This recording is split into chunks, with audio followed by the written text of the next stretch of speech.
Sainte Thérèse d'Avila, sa vie écrite par elle-même, chapitre 25. Elle expose de quel mode et de quelle manière le Seigneur fait entendre ses paroles sans qu'elles frappent les oreilles.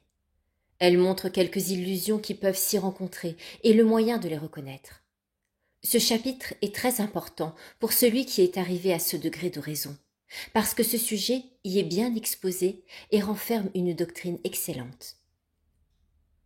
Il me semble utile, mon Père, d'exposer maintenant quel est ce mode de parler dont le Seigneur se sert, et quelles sont les impressions que l'âme éprouve alors, afin que vous puissiez vous en faire une idée exacte. Depuis la circonstance dont il a été question et où le Seigneur m'a parlé pour la première fois, cette faveur m'a été accordée très souvent, comme vous le verrez par la suite de ce récit. Ces paroles sont très distinctes, mais on ne les entend pas des oreilles du corps. On les perçoit cependant d'une manière beaucoup plus claire que par le sens de l'ouïe. Tous les efforts que l'on ferait pour ne pas les entendre seraient inutiles. Si nous voulons ne pas entendre la parole des hommes, nous pouvons nous fermer les oreilles, ou porter notre attention à un autre objet, de telle sorte que, tout en entendant parler, nous ne comprenons pas ce qui est dit. Quant à cette parole divine, il est impossible de ne pas la saisir. Elle nous force, malgré nous, à écouter. Elle oblige l'entendement à donner toute son attention pour comprendre ce que Dieu veut lui dire, peu importe que nous le voulions ou non. Celui qui peut tout nous donne ainsi à entendre que sa volonté doit s'accomplir, et il se montre notre véritable maître. Mon expérience sur ce point est très grande. Pendant près de 2 ans, j'ai résisté à ces paroles à cause des craintes excessives que j'avais d'être trompée. Maintenant encore, je le fais parfois, mais cela me sert de peu. Je voudrais exposer les illusions dans lesquelles on peut tomber alors, bien que, à mon avis, une âme très expérimentée en soit complètement exempte, ou du moins ait peu de danger à courir. Mais il faut alors une grande expérience. Je voudrais aussi montrer la différence qu'il y a quand c'est le bon esprit et quand c'est le mauvais, et indiquer comment l'entendement parvient à s'imaginer ces paroles, ce qui peut arriver, ou à se parler à lui-même. Quant à ce dernier point, je ne l'affirme pas, mais aujourd'hui même, il m'a semblé que oui. Que Dieu m'ait parlé, je l'ai constaté par une très grande expérience, car beaucoup de faits qui m'étaient annoncés 2 ou 3 ans à l'avance se sont tous accomplis. Jusqu'à ce jour, il n'y en a pas un seul qui ne se soit pas réalisé.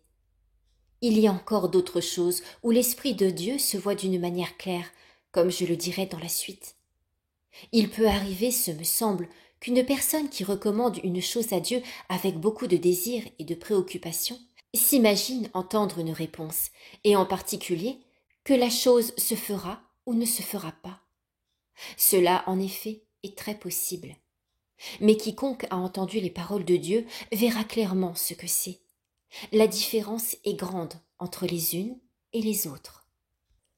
Lorsque l'entendement forme les paroles, il y a beau agir d'une manière cachée, il voit que c'est lui-même qui les ordonne et les prononce. Il ne fait donc alors qu'ordonner son discours, tandis que dans le premier cas, il écoute ce qu'un autre lui dit. Dans le cas présent, il voit bien qu'il n'écoute pas, mais qu'il agit. De plus, les paroles qu'il forme sont comme un bruit sourd et fantastique. Elles manquent complètement de la clarté des paroles divines. Nous pouvons alors porter ailleurs notre attention, de même que nous pouvons nous taire quand nous parlons. Mais quand Dieu lui-même parle, il nous est impossible d'opérer la moindre diversion. Voici encore une autre différence, et la principale. Les paroles formées par l'entendement ne produisent aucune opération dans l'âme. Celles, au contraire, que Dieu prononce sont à la fois paroles et œuvres. Et bien qu'il ne les prononce pas pour exciter notre dévotion, mais pour nous adresser des reproches, il dispose l'âme dès le premier mot et la rend apte à le servir. Il l'attendrit et il l'éclaire. Il lui donne sa joie et sa paix. L'âme est-elle dans les aridités, les troubles ou les inquiétudes? Il dissipe tous ces maux comme avec la main. Et mieux encore, il veut, ce semble, lui faire comprendre qu'il est tout-puissant et que ses paroles sont des œuvres. Il y a donc, selon moi, entre ces paroles, la différence qu'il y a entre parler et écouter, ni plus, ni moins. Je le répète, lorsque je parle, j'arrange avec l'entendement ce que je dis. Mais si l'on me parle, je n'ai qu'à écouter, et je ne me fatigue pas. Dans le premier cas, nous ne saurions donner nous-mêmes un sens bien précis à nos paroles, car nous sommes semblables à une personne à moitié endormie. Dans le second, au contraire, on entend une voix très claire. On ne perd pas une syllabe de ce qui est dit. Cette faveur arrive parfois dans des circonstances où l'entendement est si distrait et l'âme si troublée qu'on ne saurait former aucun raisonnement convenable. L'âme se nourrit alors des pensées admirables qu'on lui a préparées et qu'elle n'aurait jamais pu découvrir même au sein du plus profond recueillement. Dès la première parole, je le répète, elle est toute transformée. Elle pourrait moins encore les découvrir quand elle est dans le ravissement. Ses puissances étant alors suspendues, comment entendrait-elle les choses qui ne lui sont jamais venues à la mémoire? Comment ces choses mêmes se présenteraient-elles à elle à ce moment où elle n'agit pour ainsi dire point, et où l'imagination est comme hors d'elle-même? Voici maintenant une remarque importante. Quand l'âme a des visions ou entend des paroles de ce genre, ce n'est jamais, à mon avis, dans le temps où elle est unie à Dieu par le ravissement. Car alors, ainsi que je l'ai dit, ce me semble, en parlant de la seconde eau, ses puissances sont complètement perdues en Dieu. Elle ne peut alors, à mon avis, ni voir, ni entendre, ni écouter. Elle est tout entière au pouvoir d'un autre. Et durant ce temps qui est de très courte durée, le Seigneur ne lui laisse, ce semble, de liberté pour rien.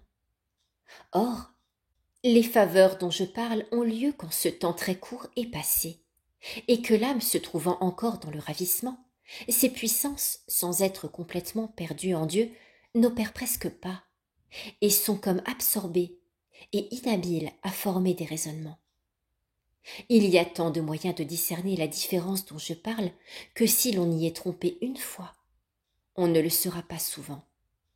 Je dis même qu'une âme exercée et prudente la découvrira d'une manière très claire.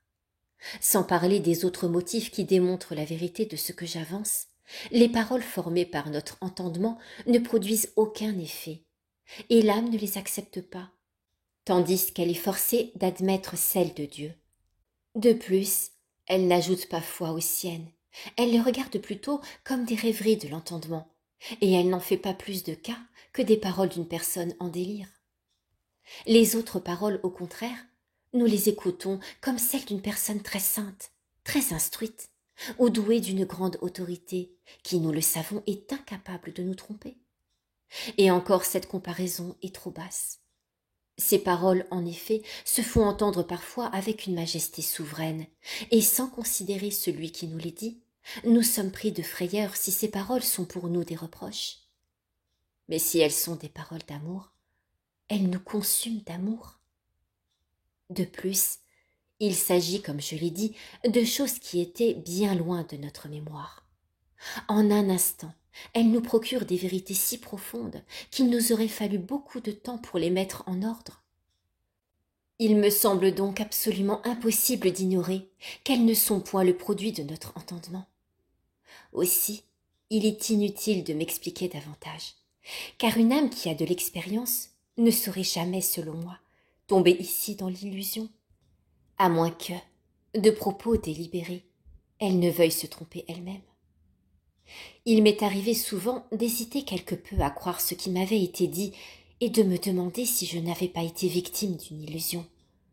Ce doute, il est vrai, ne s'élevait pas en moi au moment où l'on me parlait, car alors c'est impossible, mais il venait plus tard.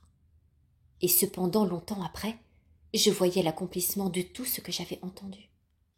Le Seigneur sait si bien graver ces paroles dans la mémoire que nous ne saurions en perdre le souvenir.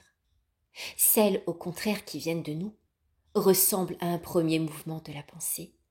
Elles passent et s'oublient. Les paroles divines sont comme des œuvres toutes faites. Viendrait-on à en perdre un peu le souvenir? Au bout de quelque temps, on se rappelle cependant qu'on les a entendues. Si on les oublie tout à fait, c'est lorsqu'il s'est écoulé un temps très long, ou qu'il s'agit de paroles de tendresse ou de doctrine. Quant aux paroles prophétiques, on ne les oublie jamais, ce me semble. Pour moi, du moins, je n'en ai jamais perdu le souvenir, malgré mon peu de mémoire. Ainsi donc, je le répète, voici mon avis. À moins qu'une âme ne soit assez malheureuse pour vouloir feindre, ce qui serait une faute très grave, et affirmer qu'elle entend quand elle n'entend pas, elle ne pourra être trompée. Elle ne manque pas de voir clairement quand c'est elle-même qui forme le discours et prononce intérieurement les paroles. Cela me semble impossible si elle a compris l'Esprit de Dieu. Dans le cas contraire, elle pourra rester toute la vie dans cette illusion et s'imaginer qu'elle l'entend. Mais j'avoue que je ne comprends pas comment cela pourrait être. En effet, ou bien cette âme veut entendre, ou elle ne le veut pas. Mais si elle est désolée de ce qu'elle entend, si elle veut alors éviter à tout prix 1000 craintes qui l'agitent et beaucoup d'autres inconvénients qui lui font désirer de n'avoir rien de semblable et de goûter le repos de l'oraison, pourquoi donc accorde-t-elle un temps si considérable à l'entendement et lui permet-elle ainsi de former des discours? Car il faut du temps pour les coordonner. Quand c'est Dieu qui parle, l'âme ne perd pas ainsi son temps. Elle se trouve immédiatement instruite et acquiert des connaissances qu'elle aurait été incapable, se semble, de coordonner après 1 mois de travail. L'entendement lui-même et l'âme sont étonnés de certaines vérités qu'il leur est donné de connaître. Voilà le fait. Et toute âme expérimentée verra que telle est l'exacte vérité. Je bénis Dieu de ce que j'ai su le dire ainsi. Et je termine. Quand ces paroles viennent à nous, il me semble que nous pourrions les entendre à notre gré, et chaque fois que nous faisons oraison, nous pourrions nous imaginer qu'on nous les adresse. Mais quand elles viennent de Dieu, il n'en est pas ainsi. En vain je passerais de longs jours à vouloir les entendre. Tous mes désirs seraient inutiles. Des fois, comme je l'ai dit, je suis forcée d'y donner mon attention.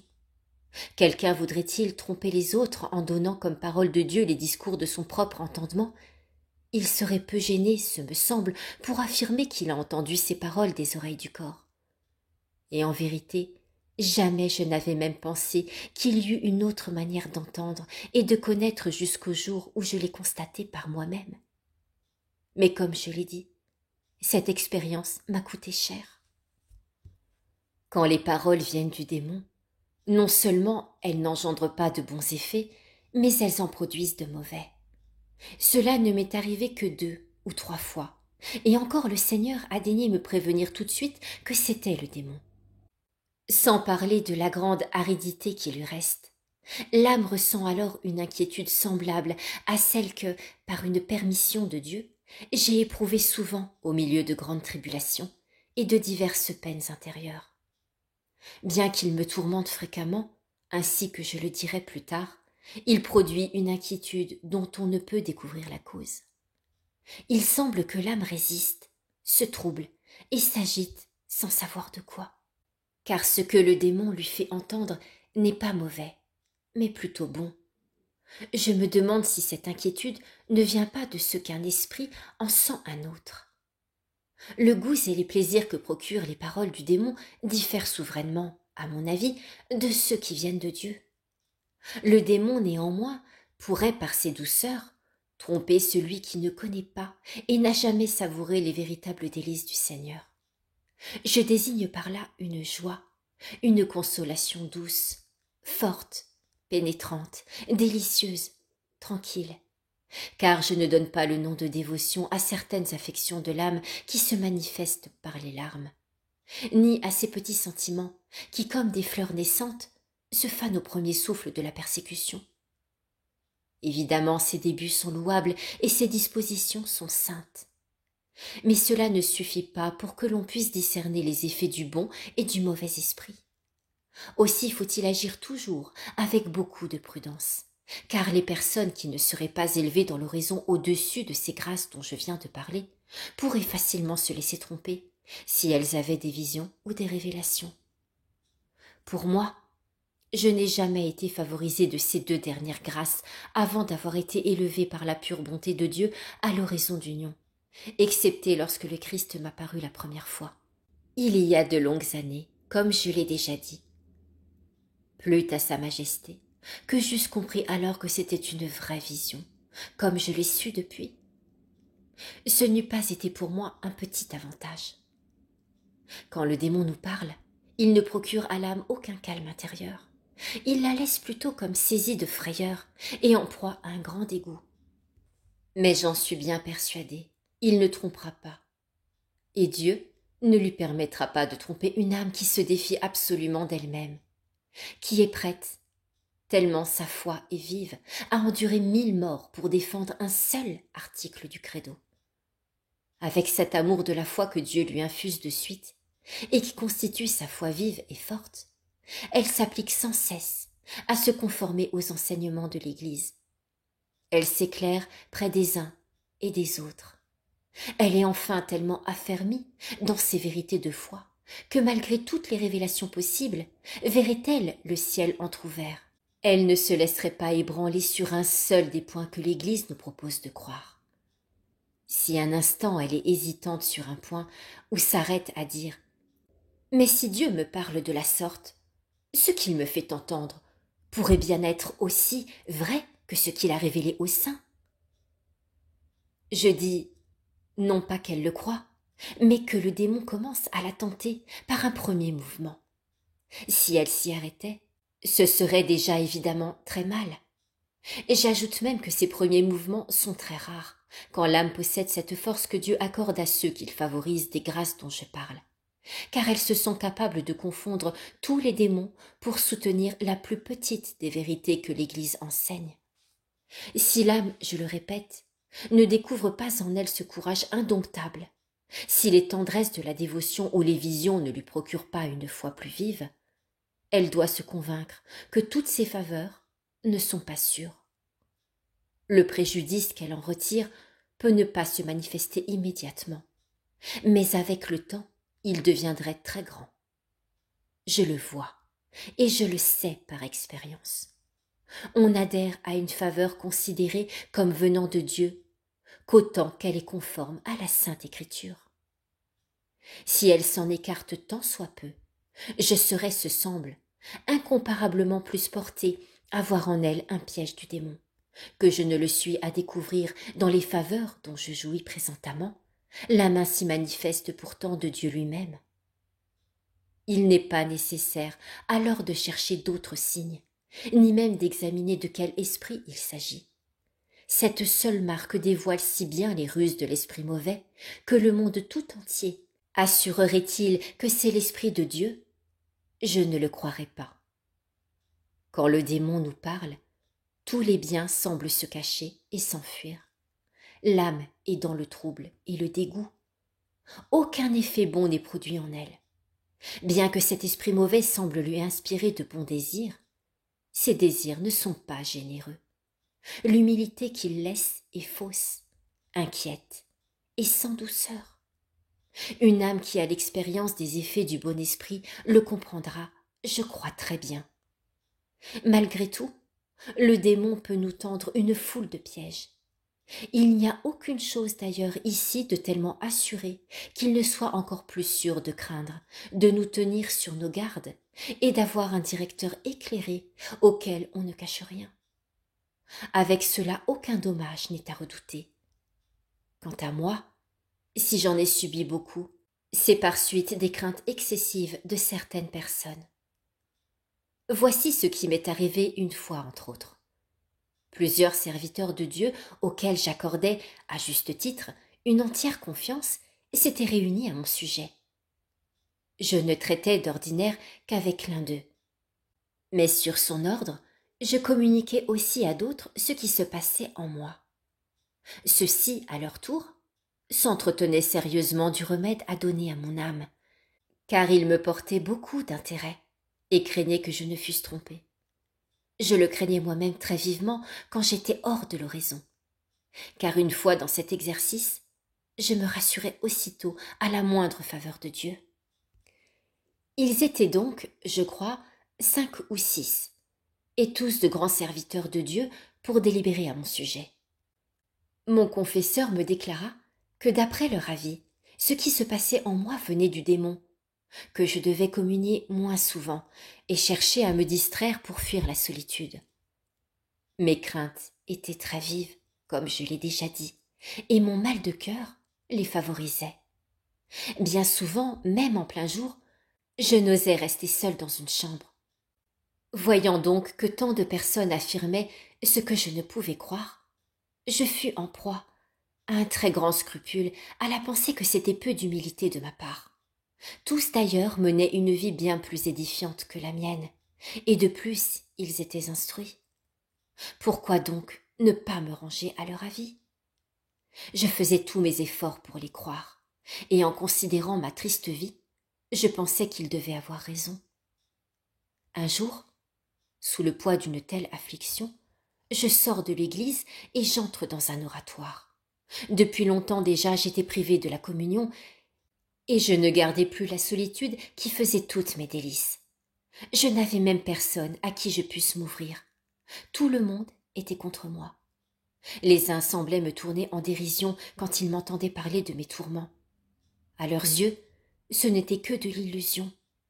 Les autres prévenaient mon confesseur de se tenir en garde. D'autres, enfin, affirmaient que l'action du démon était évidente. Seul mon confesseur, tout en se rangeant à leur avis dans le but de m'éprouver, comme je le suis depuis, me consolait toujours. Alors même, disait-il, que ce serait le démon. Il ne pouvait me faire aucun mal, si je n'offensais pas Dieu.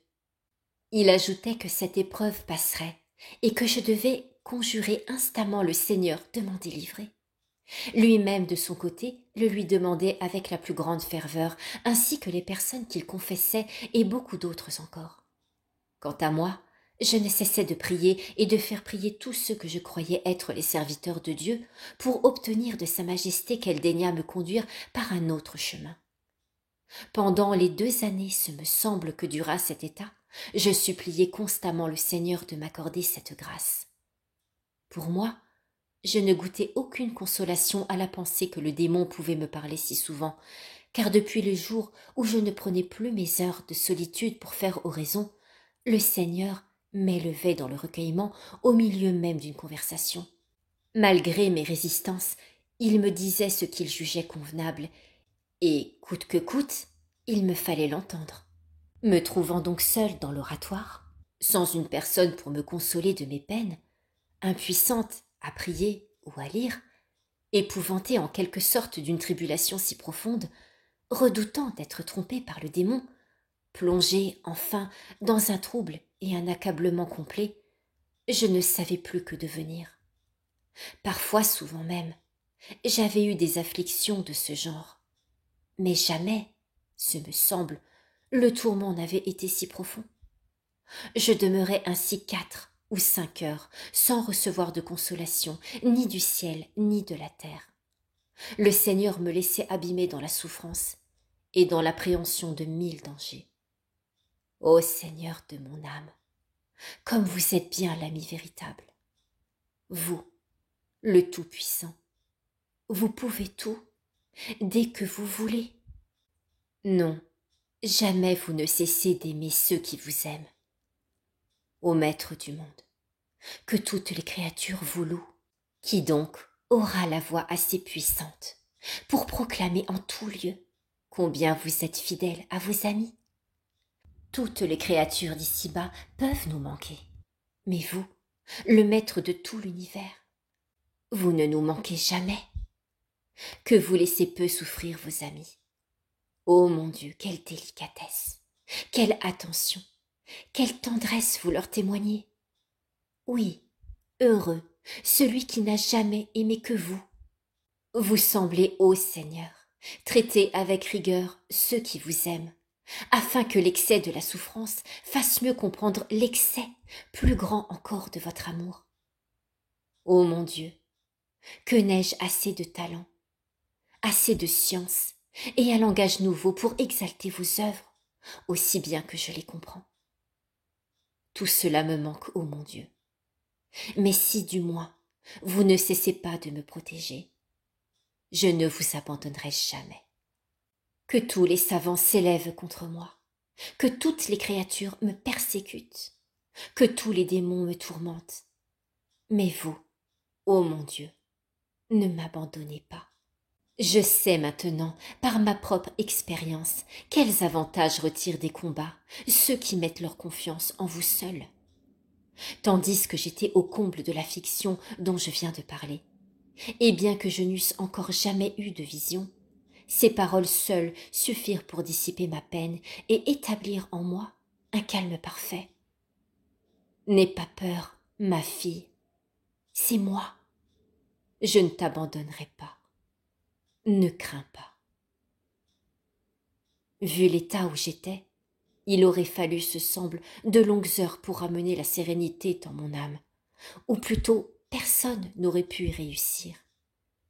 Et à ces seules paroles, mon âme retrouve le calme, la force, le courage, l'assurance, la paix et la lumière. En un instant, elle se voit toute transformée, et elle soutiendrait, ce semble, contre le monde tout entier, que cette faveur vient de Dieu. Oh, que Dieu est bon! Oh, que c'est un bon maître! Qu'il est puissant! Il donne non seulement le conseil, mais le remède. Ses paroles sont véritablement des œuvres. Qui pourra dire comme il sait fortifier la foi et augmenter l'amour? Oui, je l'affirme, bien souvent je me suis rappelé en semblable épreuve cette tempête que le Seigneur apaisa, en commandant au vent et aux flots de la mer de se calmer.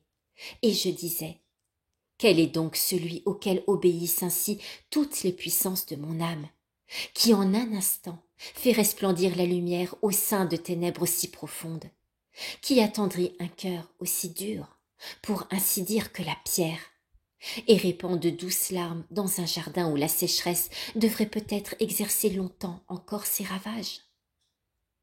Qui donc met en moi ces désirs? Qui me donne ce courage? Il m'est arrivé aussi d'avoir ces pensées.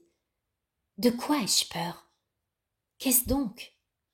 Je veux servir ce maître, et je n'ai pas d'autre ambition que celle de le contenter.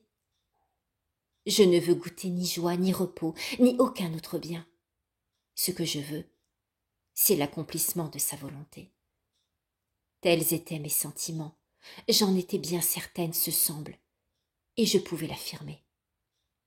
Si en effet ce maître est tout-puissant, comme je le vois et je le sais, si les démons sont ses esclaves, comme la foi ne me permet pas d'en douter, quel mal peuvent-ils me faire à moi, dès lors que je suis la servante de ce Seigneur et de ce roi? Pourquoi n'aurais-je pas la force de combattre contre tout l'enfer réuni? Je prenais à la main une croix, et il me semblait en vérité que Dieu me donnait du courage. En très peu de temps, je me vis toute transformée, et je n'aurais pas craint de me mesurer avec tous les démons à la fois. Il me semblait qu'avec cette croix, je pouvais facilement les vaincre tous. Aussi je leur disais, « Maintenant, venez tous, je suis la servante de Dieu. Je veux voir ce que vous pouvez contre moi. » Ce qui est hors de doute, à mon avis, c'est qu'ils avaient peur de moi. Je me trouvais si tranquille et si rassurée contre tous que toutes mes craintes antérieures se sont dissipées. Il m'est arrivé parfois de les voir depuis lors, comme je le dirai dans la suite.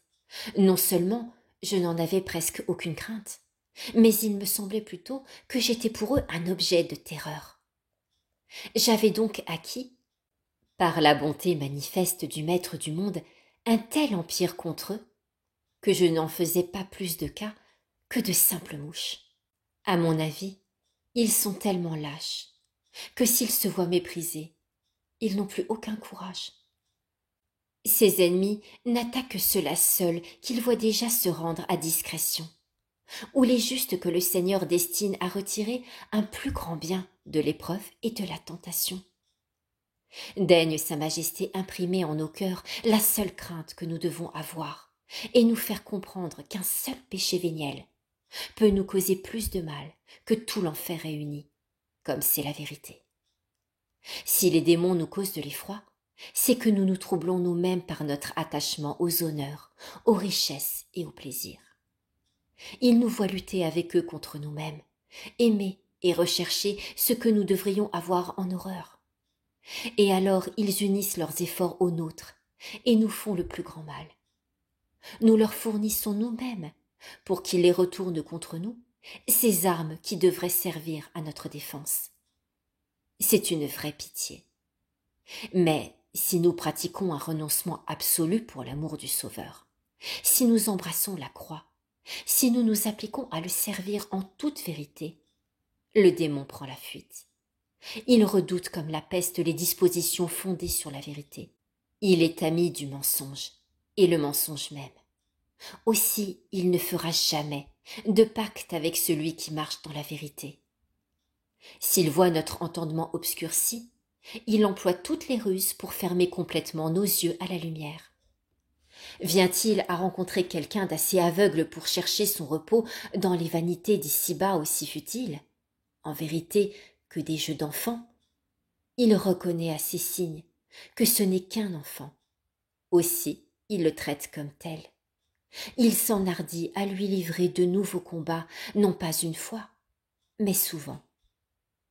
Plaise au Seigneur que je ne sois pas du nombre de ces insensés, que Sa Majesté daigne m'accorder la grâce d'estimer comme repos ce qui est repos, comme honneur ce qui est honneur, comme plaisir ce qui est plaisir, et de ne pas faire tout le contraire. Oh alors, je me moque de tous les démons, et ce sont eux qui me craindront. Je ne puis concevoir les craintes qui provoquent ces exclamations. Le démon, le démon.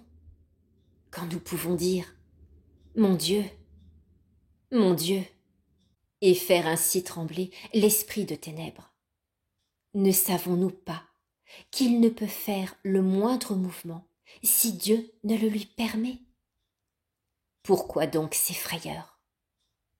Pour moi, je l'affirme, je redoute bien plus ces hommes si timides devant le démon que le démon lui-même.